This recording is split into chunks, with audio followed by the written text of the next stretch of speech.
Today we are going to talk about orthopedic infection. More specifically, how bacteria hijack the acute phase response. We're going to start with a quick overview of the acute phase response, which is the body's reaction to tissue injury to prevent bleeding, infection, and tissue dysfunction.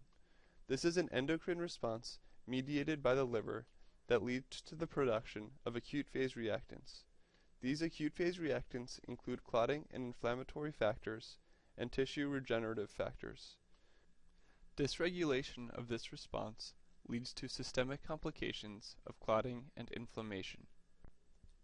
Acute episodes of tissue injury, such as that induced during a total knee replacement, leads to a discrete activation of the acute phase response, as we see in this CRP curve. It has a quick rise, but also a quick resolution back to baseline. However, in episodes of infection, which causes continuous tissue injury, as the bacteria feed on the acute phase response, we see that there is a much greater activation of the acute phase response, with a dramatically higher peak and an extended time course, with delayed resolution of the acute phase response. The first role of the acute phase response is to reseal the compartment that was injured. For example, in hemostasis. In this case, the thrombin jet engine lays down fibrin in an orderly fashion. This promotes the development of a temporary plug that reseals the compartment. Next, it is necessary to repair the tissue that was injured. But first we must remove the fibrin in an orderly fashion with the plasmid wood chipper. By removing this fibrin in an orderly fashion, we enable organized regeneration and recovery of tissue function. Tissue injury itself predisposes to infection. It does this through rupture of anatomic compartments that allow bacteria to access the site of tissue injury, through vascular disruption, and through hypoxia and tissue dysfunction. Together, these lead to a transiently decreased immune defense state and allows for establishment of infection. When bacteria infect a site of tissue injury, they release toxins that cause even more tissue injury. This leads to further release of IL-6 and further propagation of the acute phase response. The coagulation response is one of the most important aspects of the acute phase response. This involves conversion of fibrinogen to fibrin, and it also happens to be one of the body's most important defense mechanisms in fighting infection. Here, in the background of the bacteria, we see a fibrin meshwork. And on this slide, this fibrin meshwork is represented by white lines. The fibrin net generated by the coagulation system has a crucial role in trapping bacteria in a sticky web and preventing dissemination. Fibrin also expresses integrins on its surface that recruit immune effector cells like macrophages and neutrophils to the site of infection. Neutrophils have an additional contribution to the web by releasing extracellular DNA nets that also trap bacteria and prevent dissemination. Overall, this web technique is very effective and conserved among almost all multicellular organisms. Under electron microscopy, the fibrin net and the DNA net look very similar to each other, and as you can see, they look like sticky webs that are able to trap bacteria. Platelets have a crucial role in coagulation, and they have a similarly crucial role in the web technique. They're recruited to the site of tissue injury and infection by activation of the coagulation cascade. They subsequently release cytokines and thrombocytins. Cytokines have a role in recruiting additional immune effector cells to the site of infection, and thrombocytins have direct antimicrobial killing action. Together, these factors all lead to increased bacterial clearance. So in summary, coagulation is not only essential for sealing up ruptured compartments as a part of the acute phase response, but it also has a crucial antimicrobial role in clearing infection, and this is mediated by the fibrin web, DNA nets, and platelets. While the acute phase response has developed ways to fight bacterial infection, bacteria have also evolved ways to hijack the acute phase response and use it to their own advantage.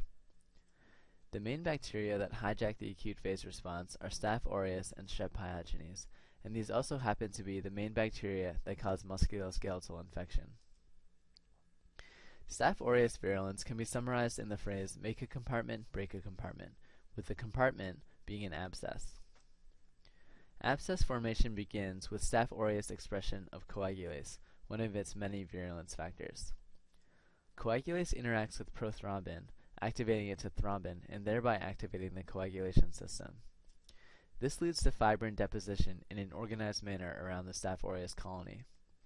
Further expression of von Willebrand binding protein, which also interacts with prothrombin, activating it to thrombin, leads to further deposition of fibrin around the colony. This eventually forms an abscess. The Staph aureus abscess is resistant to phagocytosis by immune effector cells like macrophages and neutrophils. This gives Staph aureus a safe space to proliferate away from the immune system. In this electron microscope image, the Staph aureus is organizing fibrin around itself to form a capsule. In this video, the Staph aureus colony is in the center, while neutrophils are labeled in green. As you can see, the neutrophils are unable to penetrate the capsule to destroy the bacteria. Once the Staph aureus has proliferated within the capsule and there's no more space, it needs to break out and disseminate. It does this when it reaches stationary phase and uses quorum sensing to induce expression of staphylokinase, or SAK. Staphylokinase activates plasminogen to plasmin, thereby activating the fibrinolytic system. As you'll remember, the fibrinolytic system acts on fibrin and is therefore able to destroy the capsule generated by Staph aureus. This destroys the capsule and allows Staph aureus to disseminate. In the following video, Staph aureus begins enclosed in its capsule, but later expresses staphylokinase to rupture the capsule and disseminate.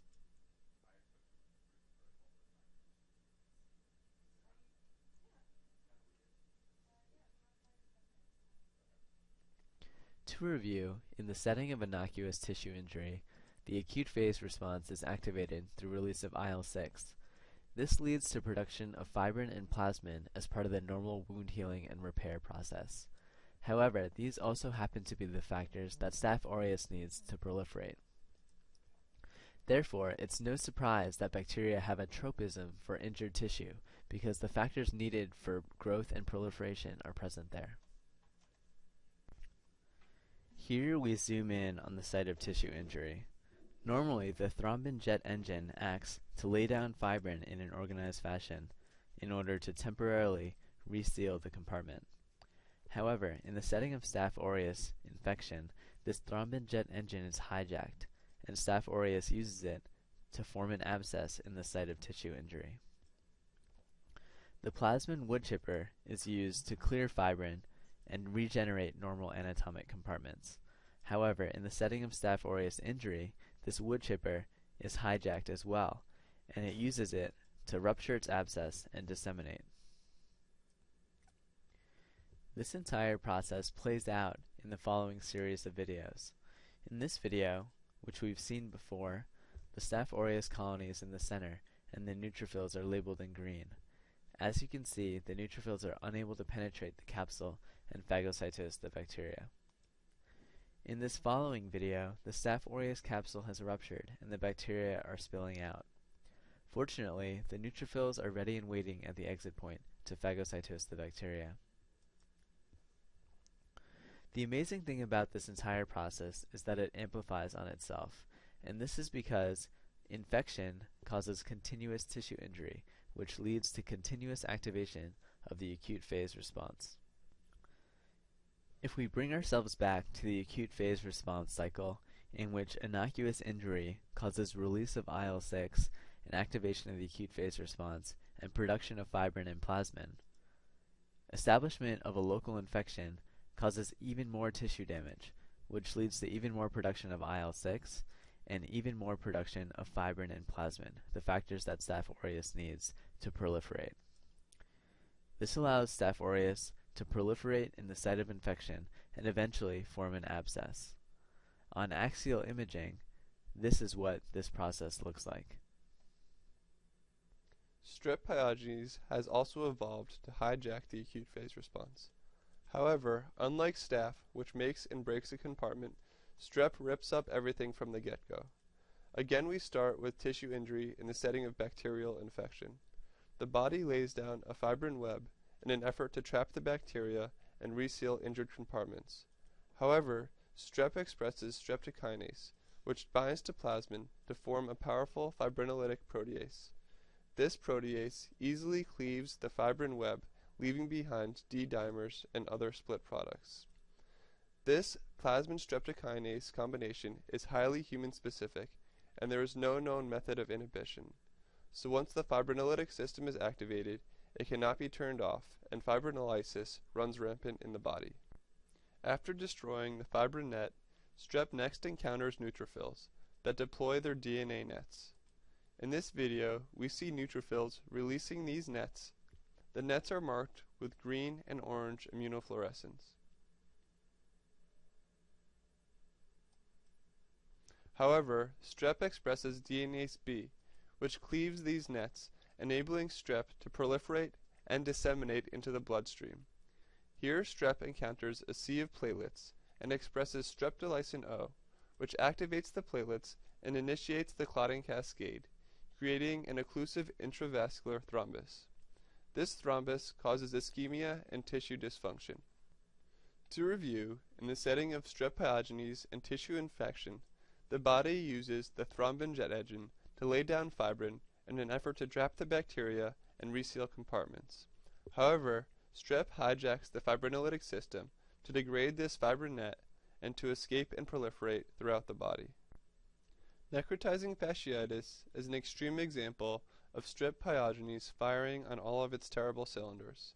It hijacks the fibrinolytic system to rapidly disseminate throughout the body, while at the same time causing extreme tissue dysfunction.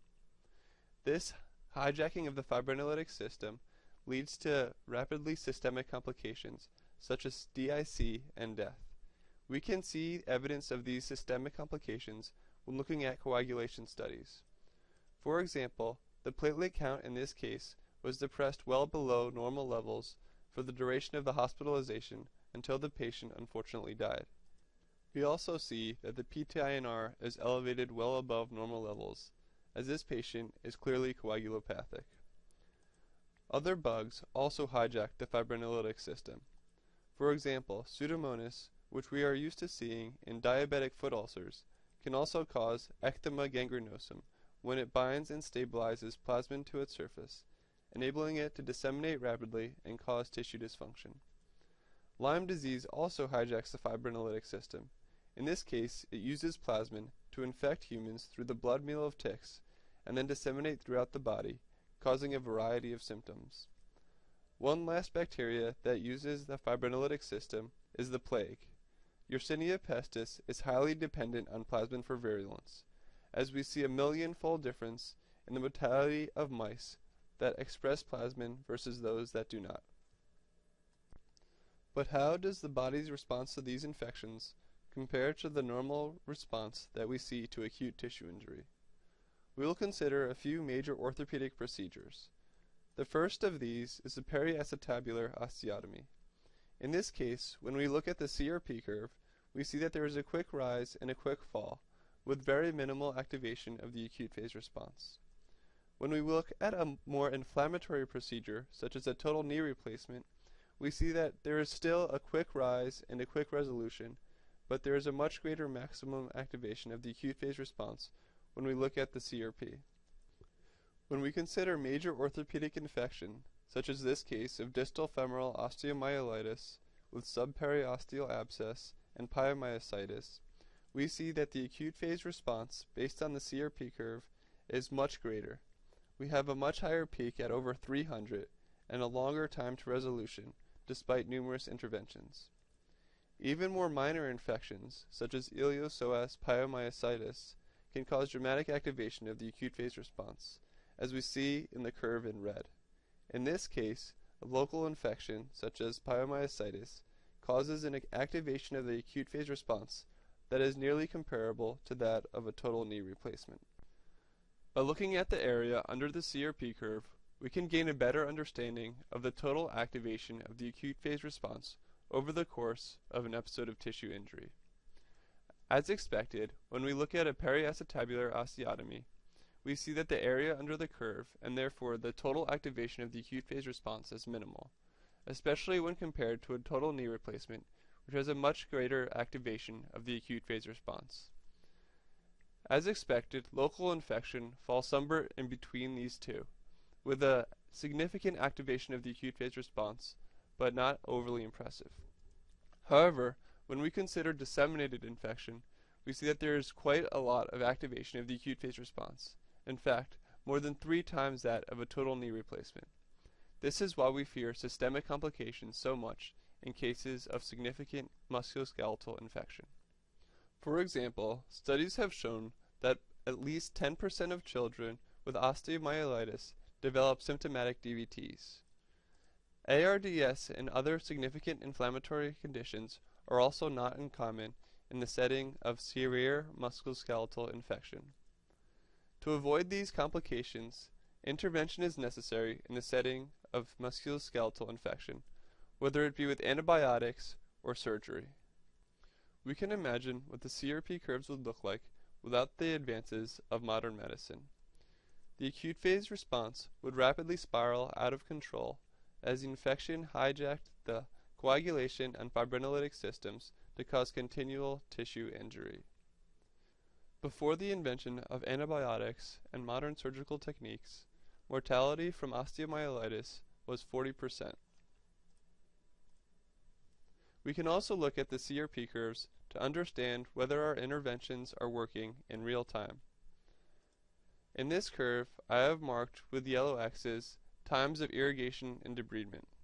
We can see that following these interventions, there is an acute rise in the acute phase response.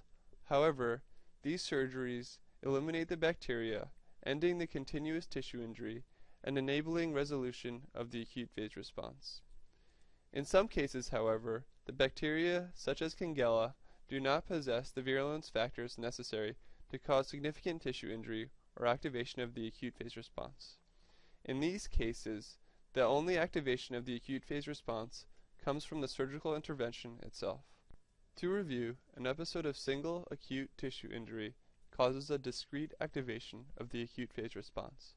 However, infection causes continuous tissue injury. This continuous tissue injury leads to a dramatic activation of the acute phase response and systemic complications of thrombosis and inflammation. Therefore, it is necessary to intervene to eliminate infection and end the continuous tissue injury in order to resolve the acute phase response and prevent these systemic complications. We can also target the acute phase response itself with therapy. For example, steroids, vitamin K, and IVIG have all been used rarely in the cases of severe infection, but perhaps they have a bigger role to play in significant musculoskeletal infections.